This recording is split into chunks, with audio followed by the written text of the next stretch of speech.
Good evening, and welcome to the IMA Community Action Team Black History, Arts, and Culture Forum. My name is Dee Collins with the IMA CAT Communications Domain, and it is my extreme pleasure to work alongside the Arts and Culture Domain to bring you a very special treat this February 15th of 2021. Stay tuned as we present the color inside our culture. The IMA CAT Arts and Culture Domain Chairperson is the dynamic and talented Barbia Williams.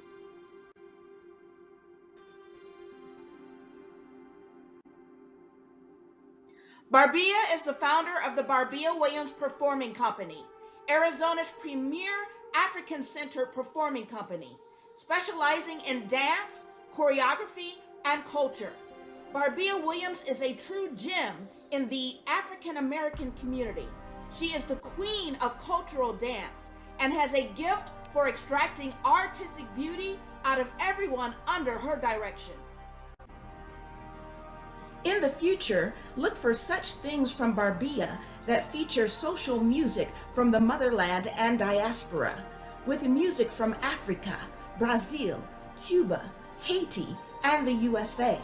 She also plans to showcase the talent of present-day Black photographers and videographers as they capture our culture and history with their craft.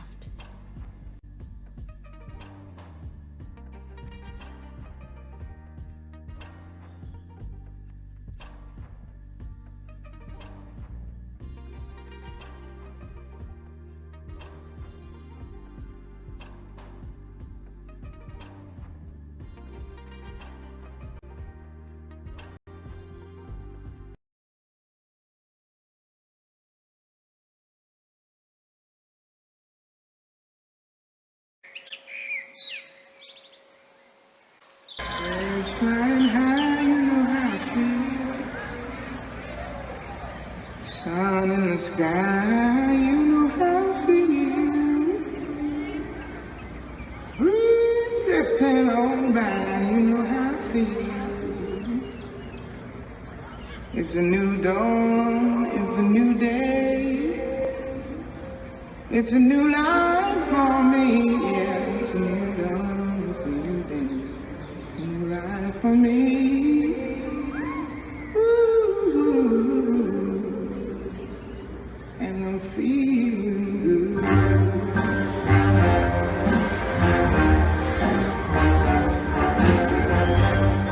Fish in the sea, you know how I feel. River running free, you know how I feel. Blossom on the tree, you know how I feel. It's a new dawn, it's a new day, it's a new life for me, and I'm feeling good.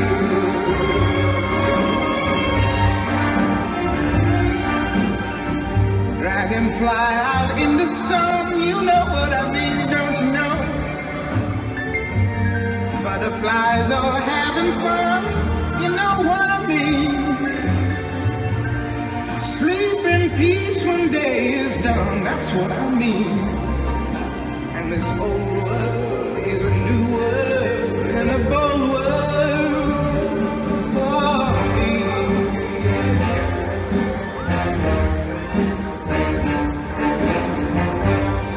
Stars, when you shine, you know how I feel. Scent of the pine, you know how I feel. Love, freedom is mine, and I know how I feel. It's a new dawn, it's a new day, it's a new life for me.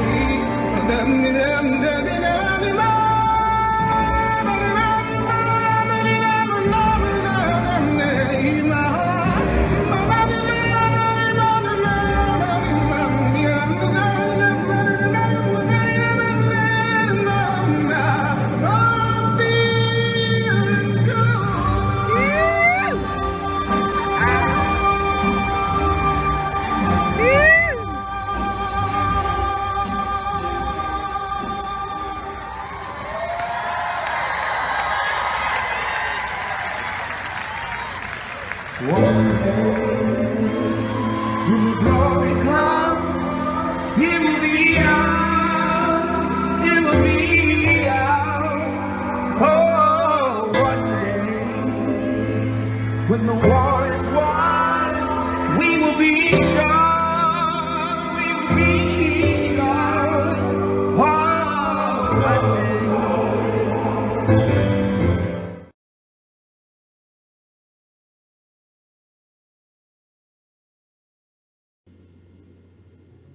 What a beautiful performance. Now, music. Music is deeply woven into the fabric of Black history and African American culture. It has been a vehicle of liberation sung by slaves from the birth of their children to their parents' unmarked graves. Music is freedom even when you're wearing chains.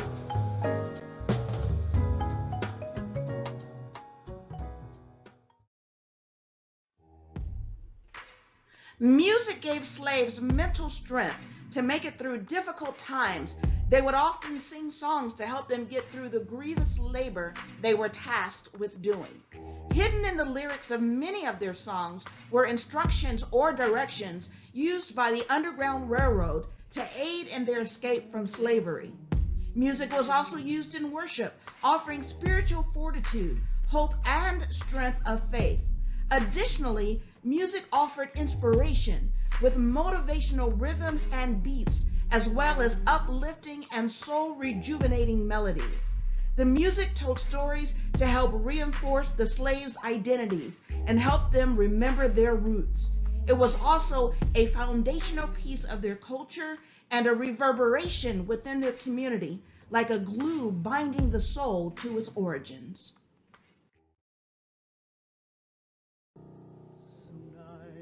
The richness of African American spirituals, hymns, and sacred songs were fused into worship services in Black churches in the southern United States during the late 1800s, giving birth to what we know as gospel music.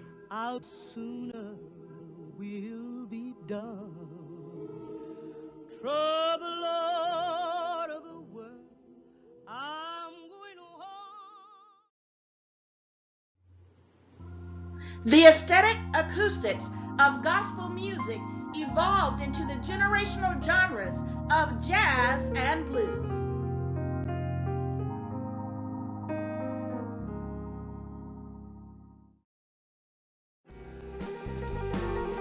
The Harlem Renaissance came roaring into Harlem like a lion in the 1920s and 30s. This powerful cultural movement was a revival of African American music, dance, art, fashion, literature, theater, and politics.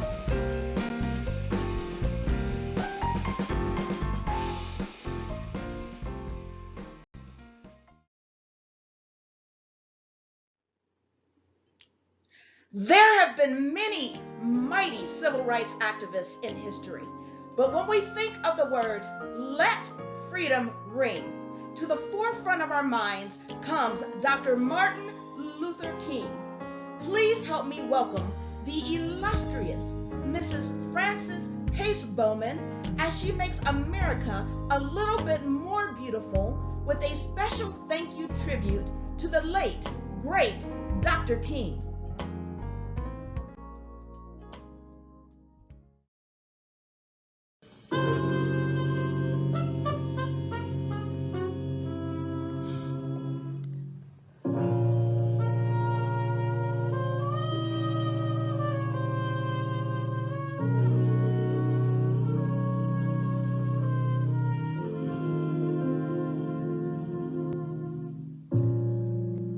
Southern tree bears strange fruit, blood on the leaf, blood at the root, black bodies sway in the southern breeze,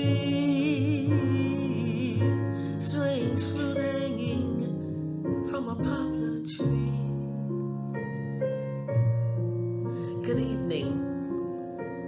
I'd like to read to you a piece that I wrote about the late Dr. Martin Luther King Jr. Luke 9:62, Jesus declared, "No man who puts his hand to the plow and look back is fit for the kingdom of God." Each year, we celebrate the life and legacy of Dr. Martin Luther King Jr. Some of us recite portions of his famous and spirit-filled speech, "I Have a Dream," that was delivered on the steps of the Lincoln Memorial Center in Washington, D.C., while others reenact various marches, sit-ins, quotes, and workshops. These momentous events are reminders of the outstanding nonviolent techniques Dr. King used during his many protests for equality and civil rights for all mankind. This evening, we want to take you on a different kind of a journey. We want to take you on a thank you journey, a journey into the life and times of our friend and leader extraordinaire, Dr. Martin Luther King Jr. Dr. King, we salute you and we want to thank you for taking the plow and for not looking back. We thank you for accepting a life filled with great challenges and for leading us in the face of extremely dangerous and treacherous conditions. Yes, we thank you, Dr. King, for never looking back and for never turning around and for never removing your hand from the plow. Well done, our good and faithful friend. We thank you for being a pillar of our society and for standing up for the rights, not only for our people, but for all of mankind. Dr. King, we thank you for showing us how to stand up and be a man or a woman who is willing to die for what we believe. Thank you for the sleepless nights of walking the floor and planning, writing speeches, and creating strategies to help ensure safe and peaceful marches amongst violent, evil, and revengeful people. Thank you for leading all who chose to follow you on your journey of your dream. Thank you for going to jail and for standing up under the pressures and adversities, the hatred and the racism. Thank you for marching into situations that you knew would cause you pain, suffering, and even death. Dr. King, we come to thank you for inspiring and encouraging all the civil rights leaders who followed your lead. Yes, we give you a thank you shout out. A thank you shout out for those who you convinced and motivated to journey with you. Thank you, freedom fighters. Fannie Lou Hamer, Julian Bond, Ralph Abernathy, Andrew Young, Rosa Parks, John Lewis, Hosea Williams, Stokely Carmichael, James Brown, Dorothy Tillman, Harry Belafonte, and Sidney Poitier. Thank you, Medgar Evers, Jesse Jackson, Dorothy Height, Paul Robeson, W.E.B. Du Bois, Ella Josephine Baker, Muhammad Ali, Malcolm X, Bayard Rustin, Maya Angelou, Roy Wilkins, Nina Simone, James Baldwin, Thurgood Marshall, and countless others. Thank you, Dr. King, for stepping forward and for being the torch that led the way out of disgrace, shame, darkness, and into the light. Your torch is the eternal flame that continues to burn brightly. Thank you, Dr. King, for still being that beacon shining and resonating in our minds, reminding us of what John Lewis said. If you are going to get in trouble, let it be good trouble. Thank you, Dr. Martin Luther King. Your legacy has left a role model to follow in our day for how to peacefully protest in the Black Lives Matter movement. Thank you, Dr. King, the man with a dream that became our dream. And thank you for being our role model and our peaceful warrior. Thank you, thank you, thank you, Dr. Martin Luther King Jr., for reminding us that the struggles, pain, and humiliation our ancestors endured was not in vain. No, the dust of our ancestors will continue to blow across the land, and it will never, ever be in vain. So let us lift our voices. Let us lift our voices as James Weldon Johnson has said. Lift every voice and sing till earth and heaven ring. Ring with the harmonies of liberty. Let our rejoicing rise high as the listening sky. Let it resound loud as a rolling sea. Sing a song full of the faith that the dark past has taught us. Sing a song full of the hope that the present has brought us. Facing the rising sun of a new day begun, let us march on till victory is won. Stony the road we trod, bitter the chastening rod, felt in the days when hope unborn had died.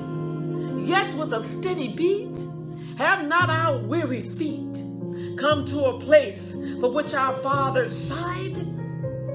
We have come over a way that with tears have been watered.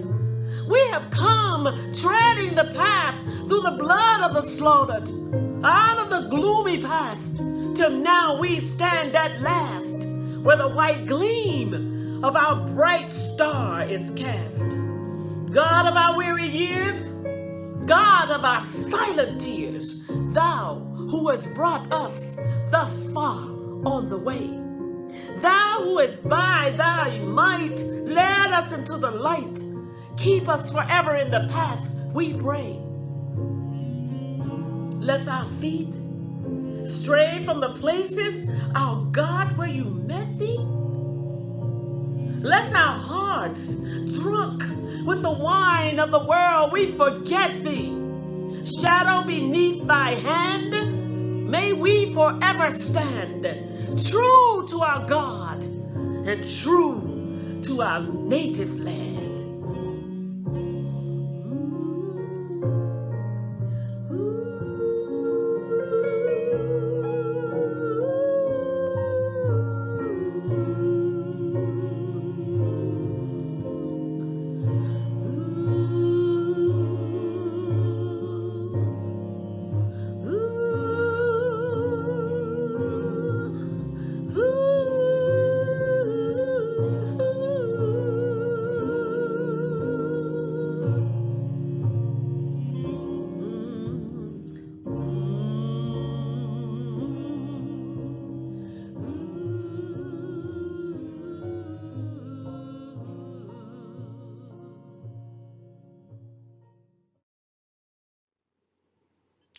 Emerging from the beauty of Black history are voices that echo our heritage through the timeless passage of existential poetry, like a baton composed of words in the relay race of life.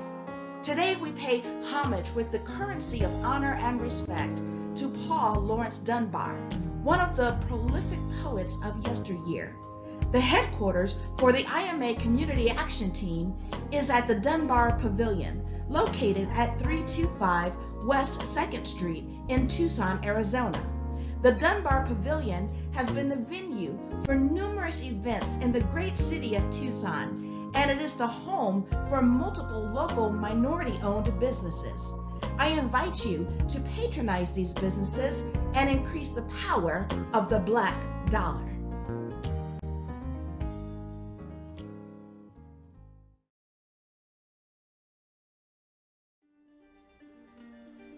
All African American art is poetic at the core of its essence.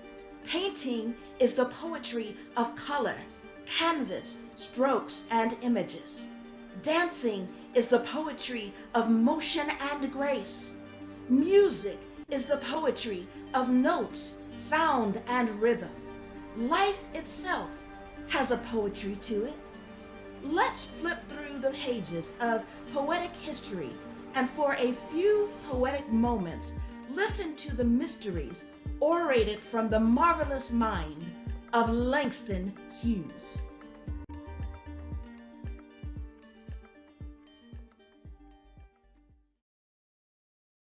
The poem is The Negro Speaks of Rivers. It was written when I was 18 years old, just out of high school. It goes like this. I've known rivers. I've known rivers ancient as the world and older than the flow of human blood in human veins. My soul has grown deep like the rivers. I bathed in the Euphrates when dawns were young. I built my hut near the Congo, and it lulled me to sleep. I looked upon the Nile and raised the pyramids above it. I heard the singing of the Mississippi when Abe Lincoln went down to New Orleans, and I've seen its muddy bosom turn all golden in the sunset.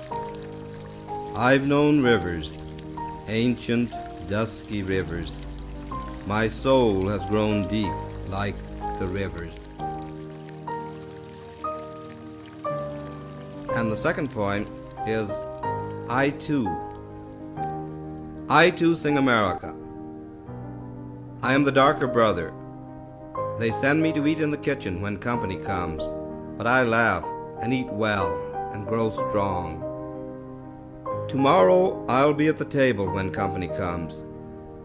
Nobody'll dare say to me, eat in the kitchen then. Besides, they'll see how beautiful we are and be ashamed. I too am America.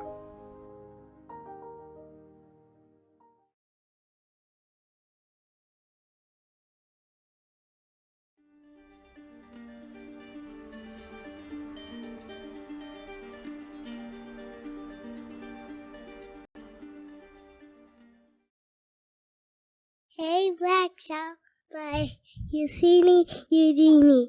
Hey, Black Child, do you know who you are, who you really are?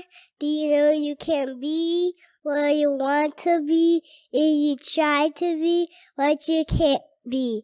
Hey, Black Child, do you know where you're going, where you're really going?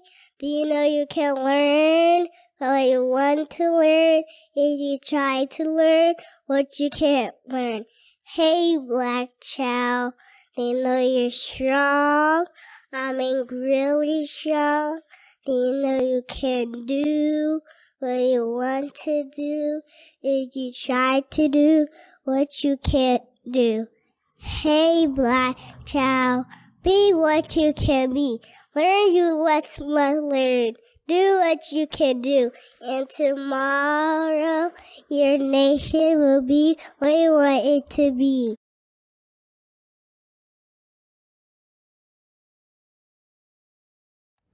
Our skin should not be a sin. Don't shoot. I can't breathe. I just want my Skittles. I'm sleeping in my own home. I was just jogging. Our skin should not be a sin. From the beginning, the founders of America have forced African Americans to believe our skin is a sin.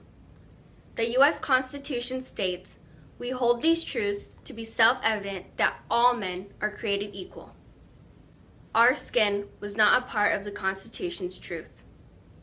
For example, in the movie Rosewood, a white lady gets beat by her lover. Out of frustration, she yells, "It was a nigga." As a result, the town was destroyed and African Americans were killed. I wish I could say art imitates life, but this was a true story. In 1989, 5 innocent black boys were accused of rape in Central Park. At the time, our current president said to execute them. Decades later, Trayvon Martin, age 17, was shot and killed while walking home. In 2020, Ahmaud Arbery was killed while jogging black. Breonna Taylor was killed in her own home. George Floyd was handcuffed to the ground as an officer knelt on his neck for 8 minutes. Jacob Blake was shot in the back 7 times while his kids watched in devastation. You see, in America, African American is just another word for guilty. Our skin should not be a sin. However, if you are white, the rules are different. Dylan Roof, a white man, killed 9 innocent people and lived to eat Burger King and have a fair trial. This year, 17-year-old Kyle Rittenhouse walked past officers in Kenosha, Wisconsin after killing 2 people. In both cases, their skin was not seen as a sin, although the definition of a sin is a violation of a religious or moral principle. Because of our skin, American media paints us as gangster, ghetto, and aggressive. This miseducation causes many of my peers to believe we are inferior, and it creates colorism in our own community. The concept of light skin versus dark skin has been around since slavery. House slave versus field slave. How can we fight against racism in our own community when we show colorism to our own people? Our skin should not be a sin. To all who believe my skin is a sin, I ask, do you see your sin in my skin? The melanin in my skin is so powerful that it helps protect my skin from UV radiation. The melanin in our skin allows my grandparents to be 75 but look 55. My grandmother always says, black don't crack. Our skin does not get red when we are in the sun. Instead, we glow and shine brighter. My granddad quotes James Brown and tells us, say it loud, I'm black and I'm proud. From the lightest shades to the darkest shades, our skin is not a sin. From our cornrows that touch our head to our curly hair, our skin is not a sin. Our skin is the mother of all skin. From our skin came great inventors of swag and lit, the HBCUs, and the first black president of the United States. From our skin came great poets like Nikki Giovanni and Maya Angelou, and the first black woman to run for vice president of the United States. How can anyone think that my skin is a sin? Marcus Garvey stated that our black skin is not a badge of shame, but rather a symbol of national greatness. Black is associated with power, strength, and authority. Maya Angelou said, I am a black ocean, beeping and wide, welling and swelling, I bear in the tide. My skin is not a sin. My skin has produced the greatest thinkers, entertainers, inventors, and athletes in the world. My skin is gifted. In the words of Nina Simone, oh, but my joy of today is that we can all be proud to say, to be young, gifted, and black is where it's at. Thank you.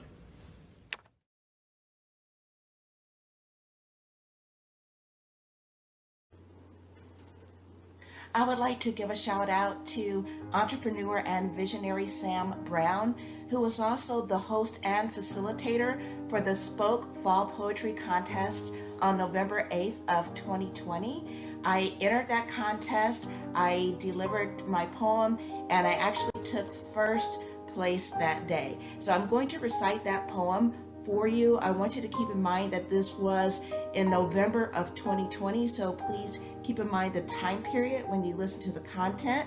And the name of the poem is called The Academic Pandemic.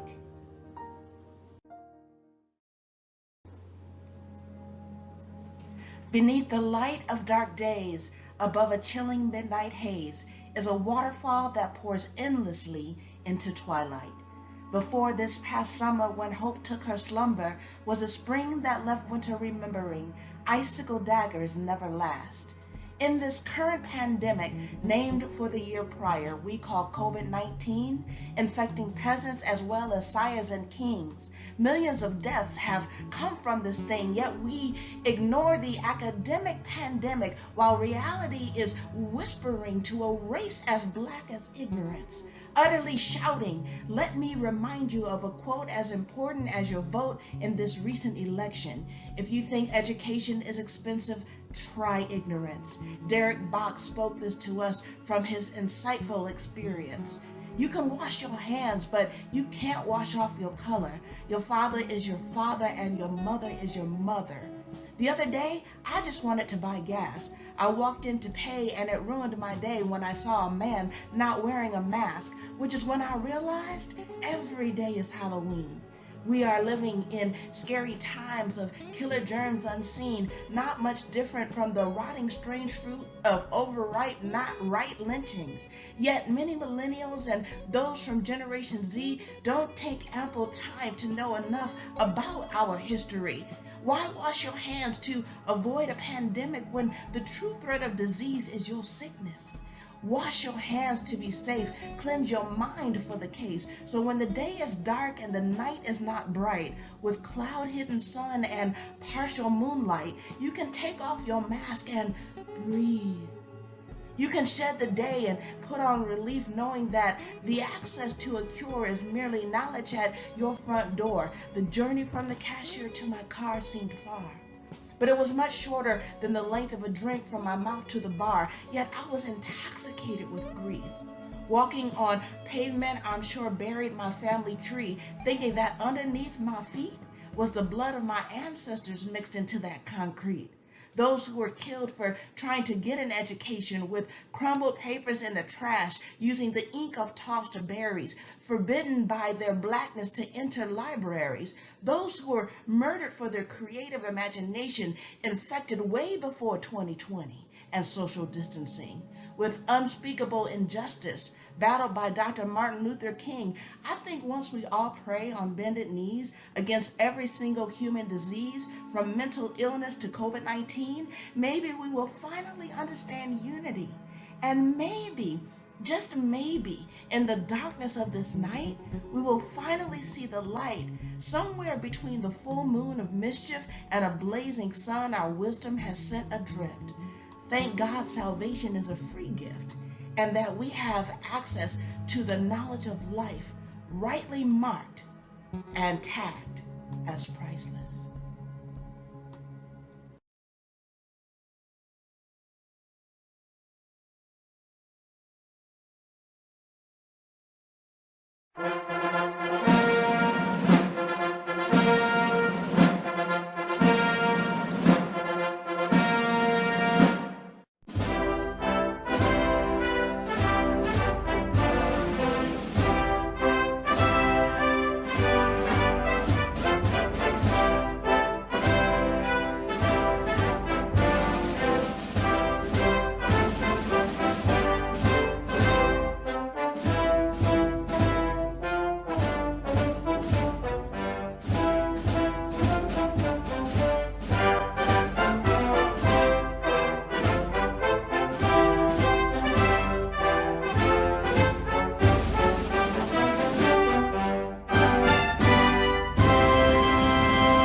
Say it plain, that many have died for this day. The crew, bought, sold, stolen, arriving on a nightmare, praying for a dream. Today and tomorrow, I still have a dream. It is a dream deeply rooted in the American dream. I have a dream that one day this nation will rise up, live out the true meaning of its creed. We hold these truths to be self-evident, that all men are created equal.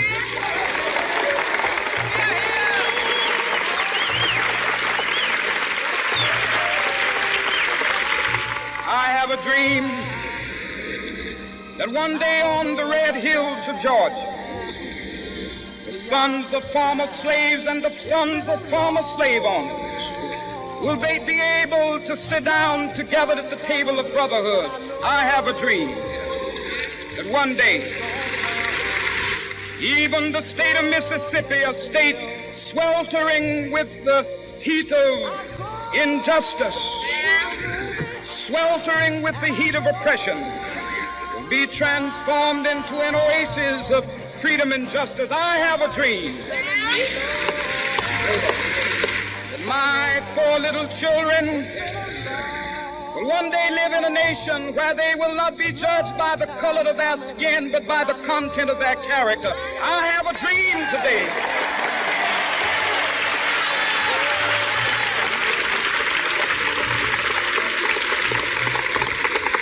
I have a dream that one day, down in Alabama, with its vicious racists, with its governor having his lips dripping with the words of interposition and nullification, one day right there in Alabama, little black boys and black girls will be able to join hands with little white boys and white girls as sisters and brothers. I have a dream today.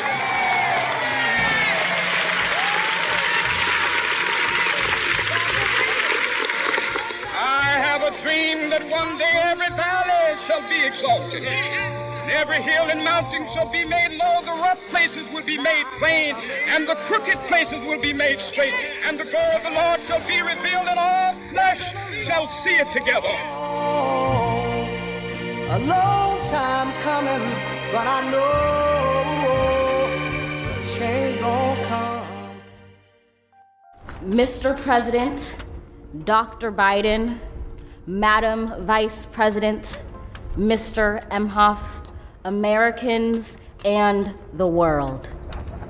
When day comes, we ask ourselves, where can we find light in this never-ending shade? The loss we carry, a sea we must wade. We've braved the belly of the beast. We've learned that quiet isn't always peace. In the norms and notions of what just isn't always just is. And yet the dawn is ours before we knew it. Somehow we do it. Somehow we've weathered and witnessed a nation that isn't broken, but simply unfinished. We, the successors of a country and a time where a skinny black girl descended from slaves and raised by a single mother can dream of becoming president, only to find herself reciting for one. And yes, we are far from polished, far from pristine, but that doesn't mean we are striving to form a union that is perfect. We are striving to forge our union with purpose, to compose a country committed to all cultures, colors, characters, and conditions of man.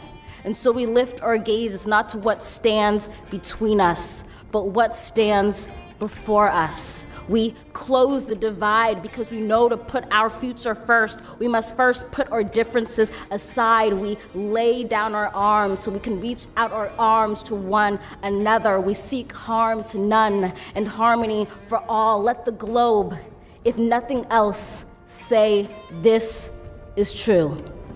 That even as we grieved, we grew. That even as we hurt, we hoped. That even as we tired, we tried. That we'll forever be tied together, victorious.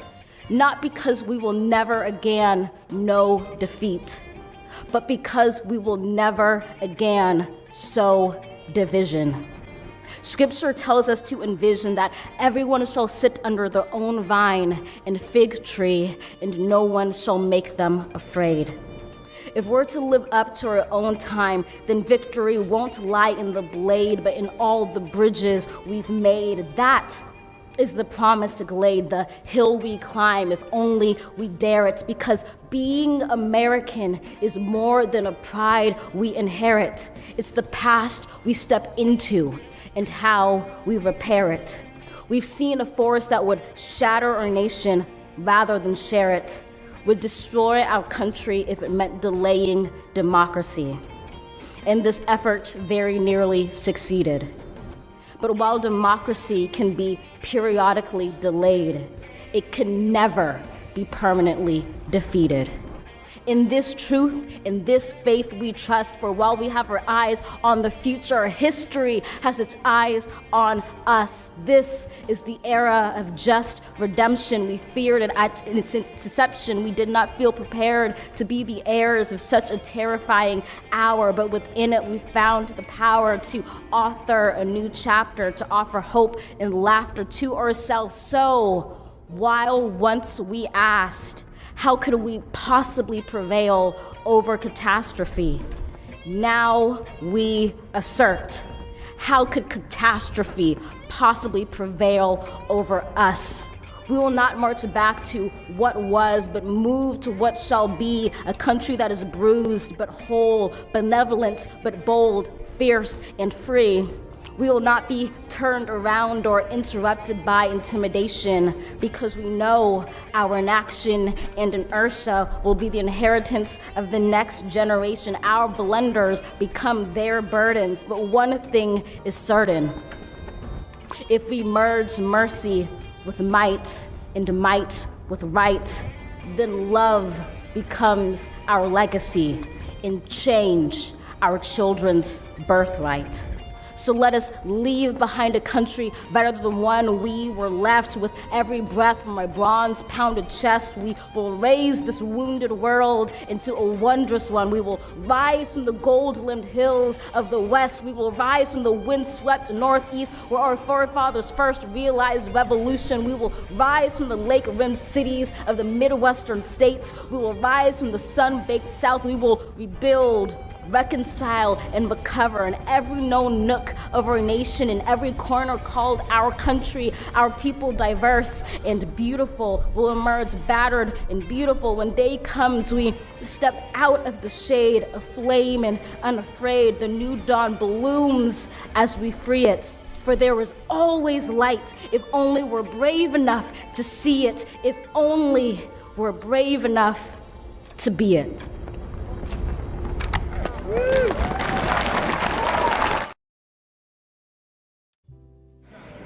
We shall overcome. Deep in my heart, I do believe we shall overcome. Though I join hands so often with students and others behind jail bars singing it, we shall overcome. Sometimes we've had tears in our eyes when we joined together to sing it, but we still decided to sing it. We shall overcome.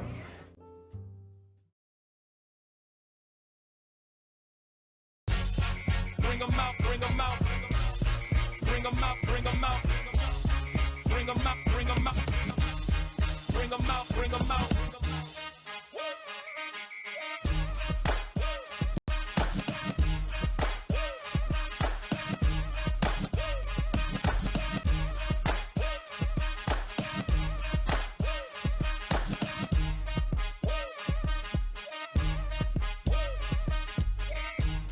Are y'all ready? It's gonna be explosive. We're gonna take you guys back to the last 3 years of Our Blackness, Our Heritage Step Show, a retrospective look.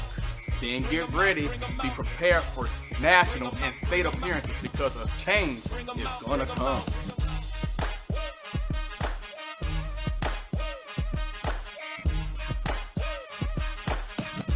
Join Barbia Williams Performing Company and team Keeping the Culture Alive on Saturday, February 27th from 4 to 6 p.m. Standard Mountain Time, featuring West African, hip-hop, spoken word, contemporary dance, and more. Purchase your tickets at eventbrite.com, OBOH, Rise Up 2021. This is gonna be a show that you don't want to miss. And thank you to our gold sponsors, Ken's Hardwood Barbecue, Pima Community College, and University of Arizona Africana Studies Department. Rise up!